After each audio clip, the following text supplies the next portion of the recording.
quelques minutes. Alléluia. Yenda. Est-ce que tu es content? Tu es content de ce matin? Alors notre Seigneur est le Dieu que nous bénit. Le Seigneur, après avoir créé l'homme, la Bible nous dit que le Seigneur a béni l'homme. Il nous a bénis, il a dit, soyez féconds, multipliez et remplissez la terre. Et c'est dans le plan de Dieu, c'est dans la volonté de Dieu que nous soyons bénis. Et c'est de la bouche de Dieu que cette bénédiction a été matérialisée dans nos vies. Alors je vais dire à quelqu'un ce matin que tu n'es pas une malédiction. Amen. Je vais dire à quelqu'un ce matin que tu n'es pas l'objet d'une malédiction. Même si ton père a été maudit, mais toi tu n'es plus. Toi tu n'es pas maudit. Même si ta mère a été maudite, mais toi tu n'es pas maudit. Pourquoi? Parce que quand l'homme a péché, la terre a fait pousser les ronces, les épines. Alors pour matérialiser cette malédiction dans la vie de l'homme après la désobéissance, mais nous voulons bénir le Seigneur ce matin parce que quelque chose s'est passé. Qu'est-ce qui s'est passé? Ton sauveur, ton Seigneur, c'est lui qui nous a tant aimés, a laissé sa gloire. Il est descendu sur la terre. Il est allé jusqu'à la croix. Mais quelque chose s'est passé. Les ronces qui se sont poussées de la terre, alors pour nous faire du mal, car cela matérialisait la malédiction, les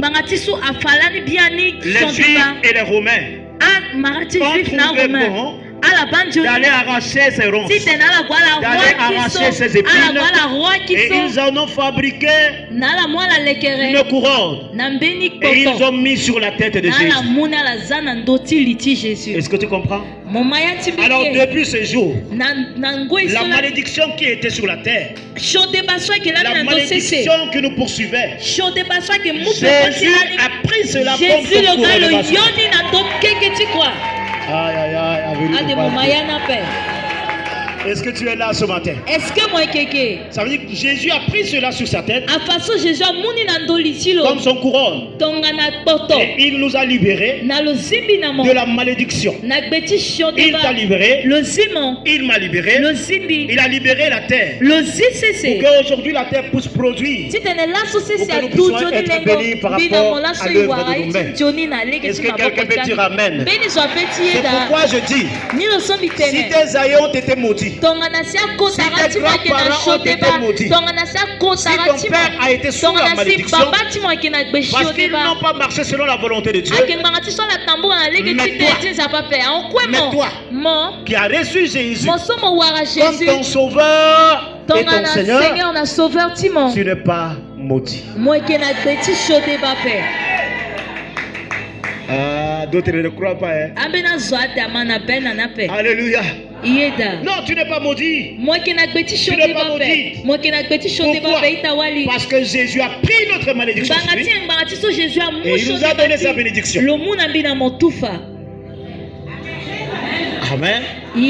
Alors, quand l'homme a péché, l'homme qui était sous la gloire, couvert de la gloire de Dieu, quand il a péché, il s'est retrouvé nu alors qu'il était nu. Mais la gloire était là. La présence de Dieu était là. C'était une malédiction qui est tombée sur l'homme. Mais il y a quelque chose de bon. Dis amen. Qu'est-ce qu'il y a de bon? C'est que ton sauveur, ton Seigneur, Jésus-Christ de Nazareth, a été cloué à la croix, nu.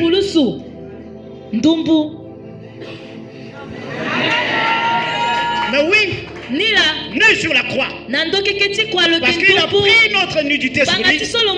Il a pris cette malédiction sur lui pour nous donner la bénédiction. Amen. Amen. Et la malédiction, c'est de nous conduire à la mort. Mais la mort hors du camp. Mais quelque chose s'est passé. Jésus-Christ de Nazareth est allé à la croix. Et la Bible dit, maudit est quiconque est pendu au bois. Ça veut dire que Jésus-Christ sur la croix est devenu une malédiction. Est-ce que tu as compris? Je dis, Jésus qui a été cloué à la croix, c'est faire malédiction pour que nous soyons bénis. Donc ça veut dire quoi? Ça veut dire que je ne suis pas maudit. Ça veut dire que tu n'es pas maudit. Est-ce que tu crois cela? Dis à ton frère que je ne suis pas maudit. Dis à ta soeur que je ne suis pas sous la malédiction. Alléluia. Est-ce que tu crois cela? Vous voyez ces trois choses que Jésus a fait. Il a pris les ronces. Il a été... On l'a couronné d'épines. Et maintenant, on l'a cloué nu. Et on l'a cloué sur la croix. Ces trois choses représentent la malédiction. Ça veut dire qu'il a libéré la terre. Il a libéré l'homme. Et il nous a libérés sous le jour du péché. Et il est mort à notre place. Sans l'effusion du sang, il n'y a pas le pardon du péché. Il nous a libéré. Il a libéré la terre. Tu peux maintenant cultiver. Tu peux maintenant faire quelque chose. Parce que la terre, pour celui qui a reçu Jésus, n'est plus maudit. Aïe, aïe, aïe. Et puis maintenant, moi, étant enfant de Dieu sous la malédiction, j'étais nu. Jésus a pris ma nudité. Donc, je suis plus maudit. J'étais sous le péché, condamné à la mort, sous la malédiction. Mais Jésus a pris ma place à la croix. Il s'est fait pauvre pour vous enrichir. Ça, c'est la grâce du Seigneur pour nous. Donc, voilà, ça c'est l'introduction. Pour d'abord dire à quelqu'un que tu n'es pas maudit. Donc, pourquoi l'apôtre Paul nous dira il faut le renouvellement de l'intelligence. Si ton intelligence n'est pas renouvelée, régénérée au travers de la parole, tu vas vivre dans la liberté et dans l'esclavage. Est-ce que vous comprenez? C'est quelqu'un qui est déjà libéré de la prison, mais qui vit dans la condition d'un prisonnier. Alors il y a certains cantiques qu'on chante. Alors on ne devrait plus chanter.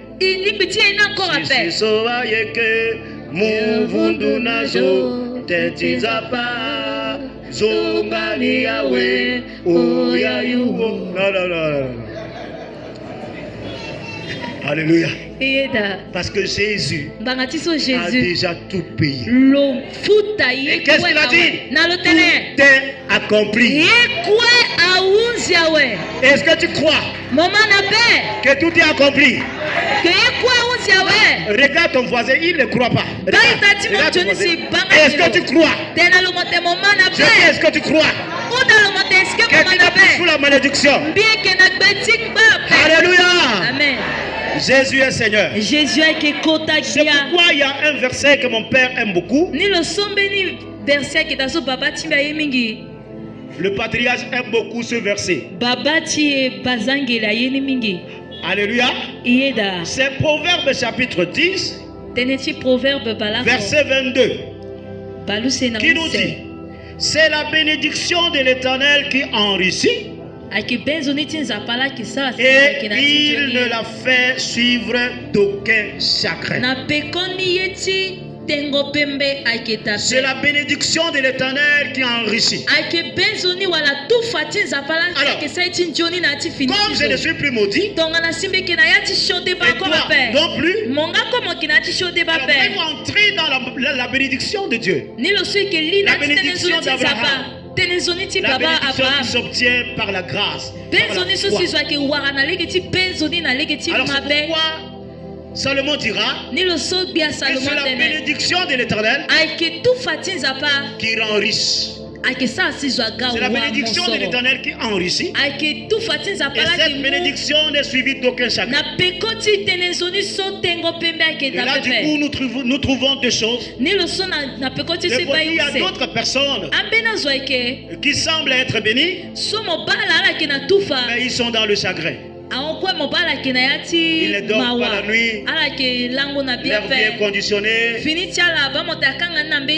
ne peuvent pas donner quelque chose à la famille. Parce que c'est le diable, le maudit, qui leur a donné les choses.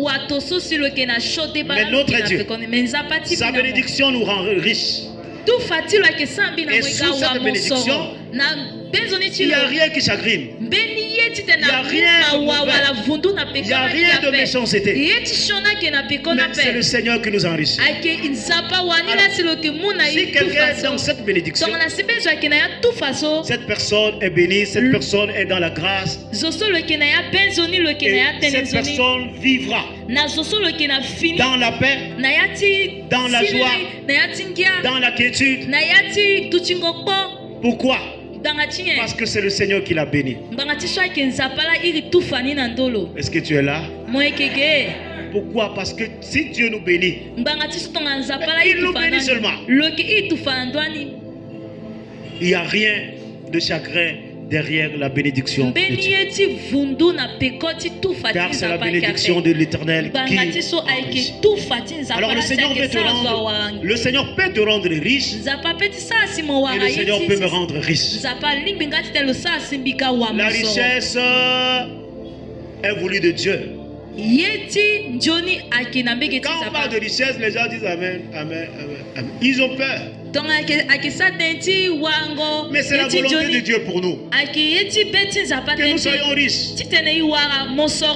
Oh, avenue toi, tu ne veux pas devenir riche, hein? Ça, ce n'est pas l'évangile de Kitandé. Mais ça, c'est l'évangile pur. Parce qu'il faut enseigner la parole. L'entièreté de la parole. La Bible nous parle de la bénédiction. La Bible nous parle de la richesse. Car avant que Dieu ne crée l'homme, il a d'abord créé la richesse pour donner à l'homme. Est-ce que c'est vrai? Oui, c'est vrai. Amen. Oh. Maintenant, il y a des conditions. Dans l'Ancien Testament, dans Deutéronome chapitre 28, la condition qui est là va nous parler de l'obéissance à la voix de l'Éternel. Et de marcher selon ses préceptes, de mettre en pratique les commandements de Dieu dans nos vies. Après cela, nous verrons la bénédiction de Dieu qui va nous poursuivre. Et cette bénédiction sera notre partage. Amen. Obéir à la parole, marcher selon la parole de Dieu, attire la bénédiction de Dieu sur nous. Ça, c'est la seule condition. La condition que le Seigneur nous a mis. Il demande à chacun de nous d'obéir et de marcher selon ses préceptes. Alors, dans cette bénédiction, on retrouve même la sécurité. L'ennemi viendra par un seul chemin. Il s'enfuira par 7 chemins. Ça veut dire quoi? Un homme qui a la parole, qui marche selon la parole de Dieu, cet homme est béni. Alors l'ennemi ne peut rien contre sa vie. Le Seigneur nous a prouvé cela. Regardez un homme comme Job, né de la femme et d'un homme. Mais marcher dans l'intégrité et la fidélité, l'ennemi n'a pas pu toucher sa vie. L'ennemi n'a pas pu toucher ses biens. L'ennemi n'a pas pu toucher quelque chose. Et en lisant Job, chapitre 1, j'ai réalisé que ce n'est pas Satan qui a détruit les choses de Job.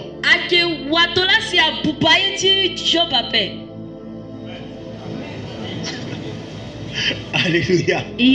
Parce que Satan a demandé à Dieu. Il dit, est-ce que c'est pour rien qu'il te craint, qu'il te sert? C'est parce que tu lui as donné toutes choses. Touche seulement ses biens. Touche à ses biens. Et tu verras qu'il va t'injurier. Ça veut dire que Satan a demandé à Dieu de toucher les biens de Job. Ce n'est pas Satan qui a touché les biens de Job.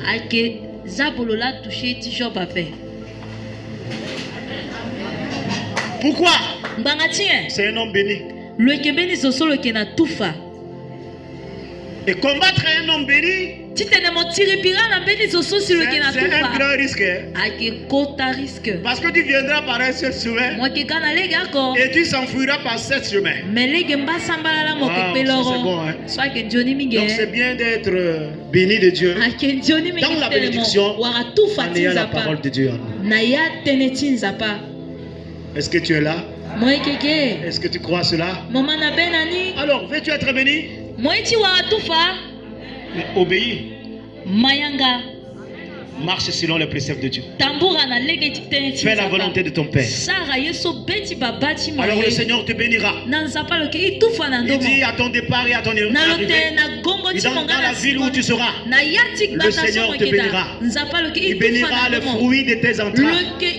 Ça veut dire qu'un homme béni ne réfléchit pas à l'avenir de ses enfants.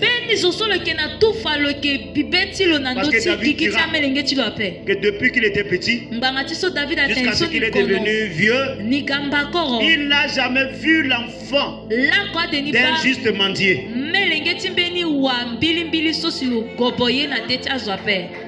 Pourquoi? Parce que c'est l'enfant d'un béni. Et la bénédiction de Dieu sur lui. Est-ce qu'on peut dire amen à cela? Alors si tu es béni, tes enfants seront bénis. Si tu marches selon la volonté de Dieu, la répercussion viendra sur tes enfants. Et écoutez la promesse selon Exode 20. Ta progéniture jusqu'à 1000 générations. Ok. Sakiako. Alléluia. Mais c'est merveilleux. Que le Seigneur te bénisse jusqu'à 1000 générations. Parce que tu es un homme béni. Veux-tu être une femme bénie? Veux-tu être un homme béni? Obéis à la voix de Dieu. Et marche selon ses commandements. Et tu verras la bénédiction du Seigneur se manifester. Où? Sur tes enfants, sur tes greniers, sur ton sol, sur tes animaux, sur tes volailles, sur tes menus bétail. La main du Seigneur sera là. Et le Seigneur te protégera. Et le Seigneur va menacer le dévoreur. Et sa grâce sera là avec toi. Et tu seras riche. Amen. C'est comme il y a un pasteur camerounais qui disait que votre amen est atteint du palu. Amen. Et Dieu nous dit votre amen est atteint du kwashokor. Mais je suis pas sûr. Amen. Amen. Voilà un amen vivant. Amen. Donc ça veut dire ainsi soit-il, c'est la parole de Dieu. Vous ne dites pas amen au pasteur, mais vous dites amen à la parole de Dieu. C'est la bénédiction de l'Éternel qui enrichit et elle n'est suivie d'aucun chagrin. Ça, c'est notre verset clé d'aujourd'hui. C'est la bénédiction de l'Éternel qui enrichit et elle ne se fait suivre d'aucun chagrin. Amen. Ça, c'est notre verset de base. Maintenant, revenons maintenant au Nouveau Testament. Vous allez voir quelque chose de surprenant. L'Ancien Testament dit obéis et marche selon les commandements de Dieu. Éphésiens chapitre 1 dira, parce que nous sommes dans le vrai. Là-bas il dit si. Si tu obéis, si tu marches. Si tu obéis, si tu marches. Si tu obéis, si tu marches. Si tu obéis, si tu mets en pratique. Mais Éphésiens chapitre 1 verset 3 nous dira, écoutez, nous sommes bénis de toutes sortes de bénédictions.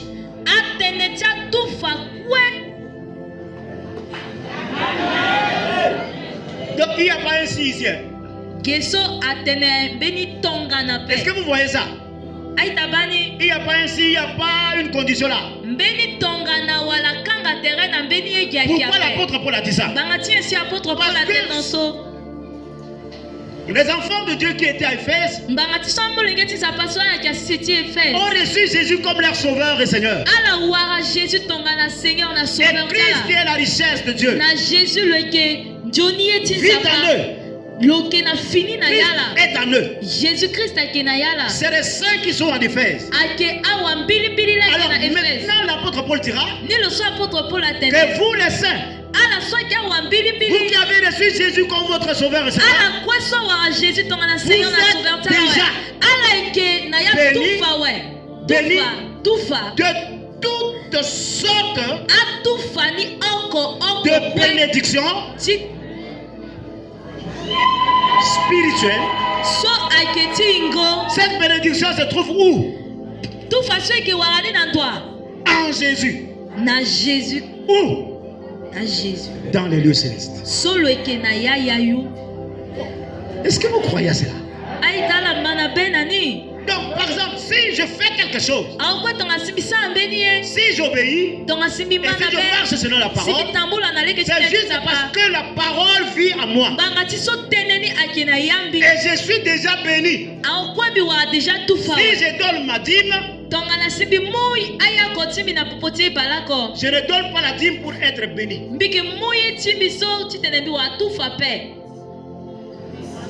Mais je suis déjà.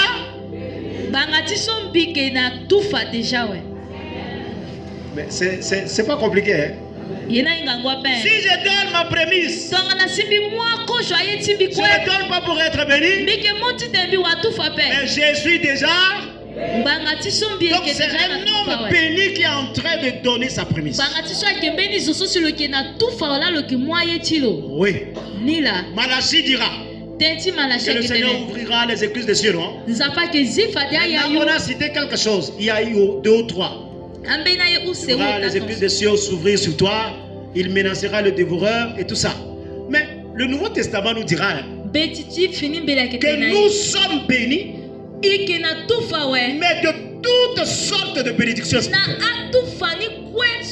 Car toutes choses commencent d'abord par le spirituel pour se matérialiser physiquement. Et si tu es déjà béni sur le plan spirituel,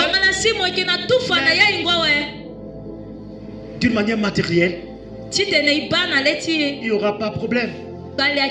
Car le Seigneur est avec toi. Est-ce que tu crois que tu es déjà béni? Parce que Jésus a déjà pris ta malédiction. Jésus a déjà pris ma malédiction. Jésus nous a déjà libérés de la malédiction et de la mort. Il nous a fait grâce pour tous nos offenses. Et tu es béni. J'ai dit, hein, tu es béni ma soeur. J'ai dit, hein, tu es béni mon frère. Dans la bénédiction spirituelle, il y a tout. Il y a tout. Il y a la grâce, il y a la faveur, il y a la porte ouverte, il y a tout. Dans la bénédiction spirituelle, il y a tout. Même si l'ennemi s'élève comment, tu es sous la grâce de Dieu. Tu es sous la protection. Et le nom de cette bénédiction est appelé la grâce. La grâce. Et la surabondance de la grâce qui se manifestera dans nos vies chaque jour, chaque minute, chaque seconde. Ah, c'est la bénédiction de l'Éternel qui...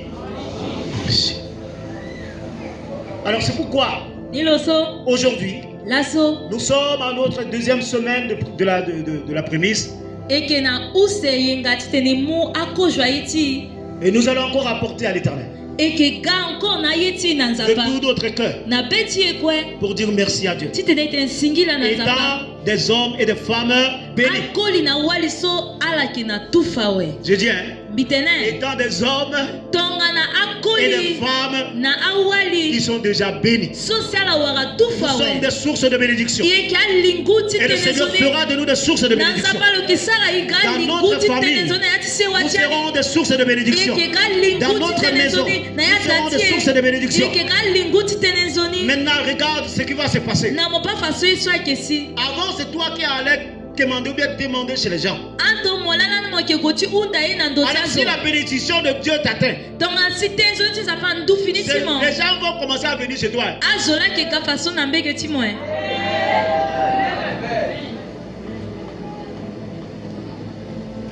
Et la bénédiction n'est pas mesurable. Ça,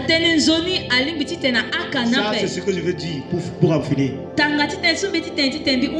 Un homme béni reçoit de la part de Dieu pour quelque chose.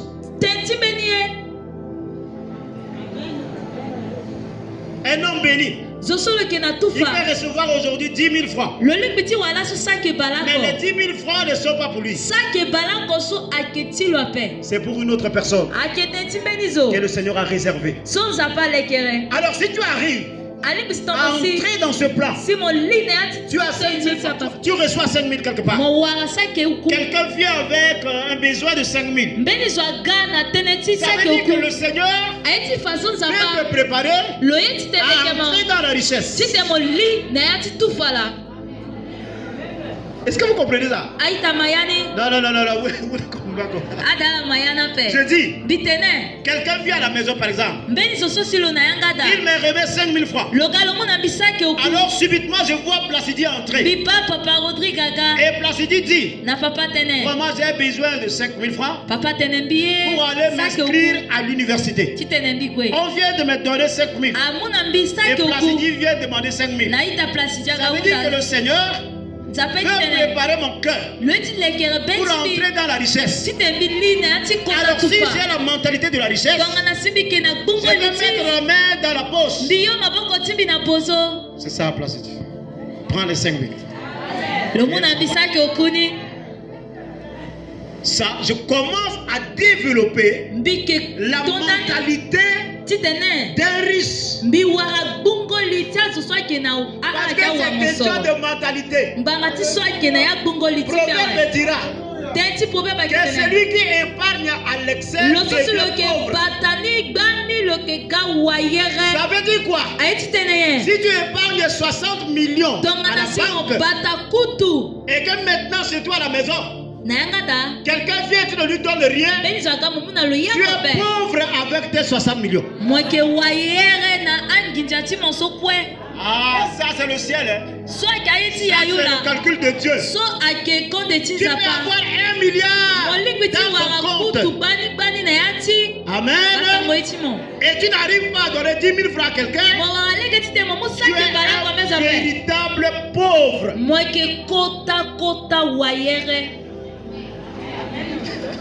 Alléluia. Ah, c'est ça.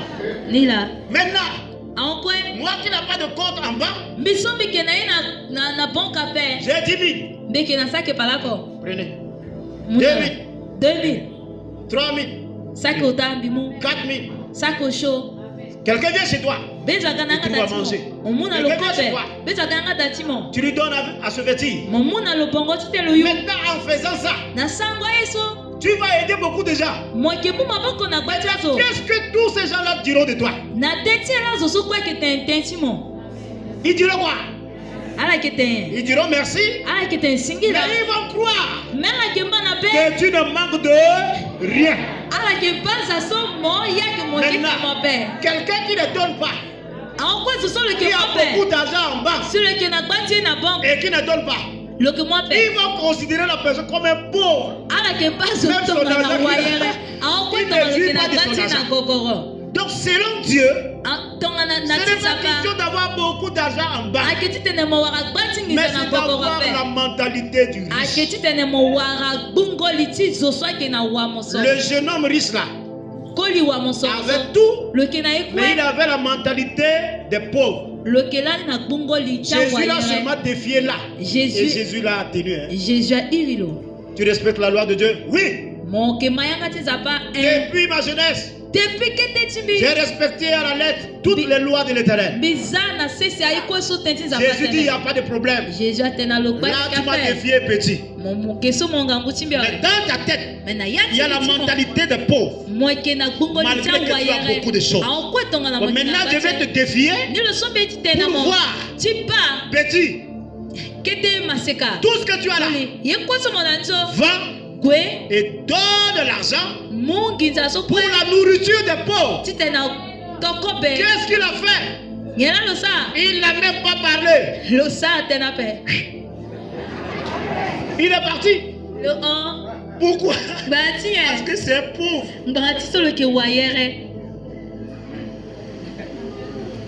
Amen. C'est pas parce que tu n'as pas d'argent que tu es pauvre. Non, non, non. Moi, je ne suis pas pauvre. Bon, demande-toi, dis-toi toi-même, est-ce que tu es pauvre? Demande ton voisin, est-ce que tu es pauvre?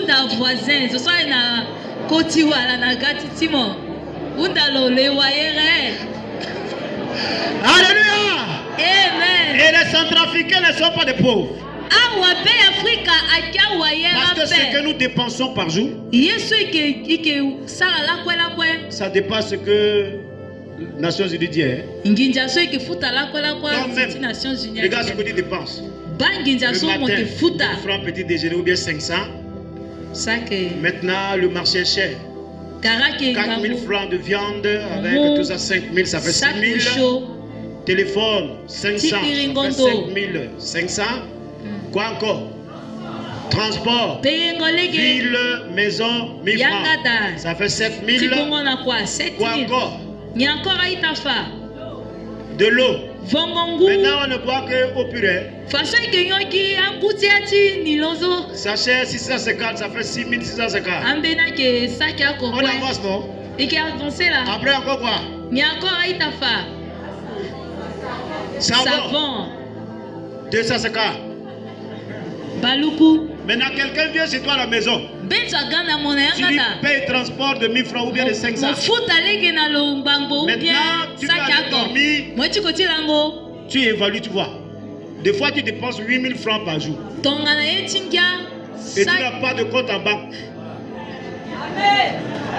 Tu n'es pas riche. Non, demande, tu n'es pas riche. Gobongo ou bien PK11 France.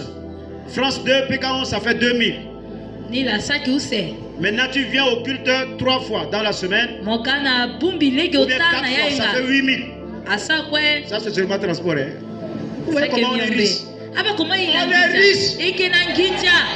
Dis à ton frère, tu es riche.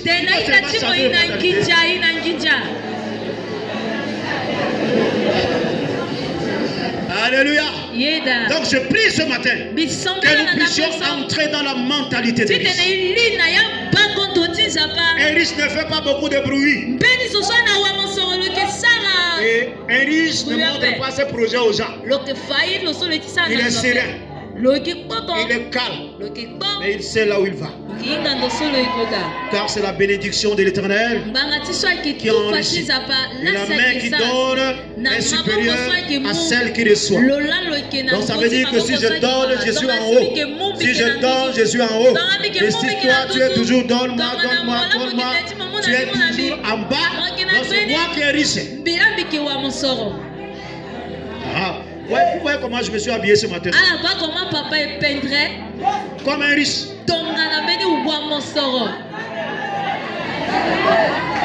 Alléluia. Donc regarde comment toi tu t'es habillé ce matin. Très belle. Ça c'est la grâce de Dieu. Tu n'es pas pauvre. Si quelqu'un te dit que tu es pauvre, au nom de Jésus, je ne suis pas pauvre. Je suis quoi? Le fils du Très-Haut, la fille du Très-Haut, l'héritier du royaume, l'héritier avec Christ, celui qui a la bénédiction en lui, celui qui a la grâce en lui, celui qui a tout en lui. Maintenant, qu'est-ce qui va rester?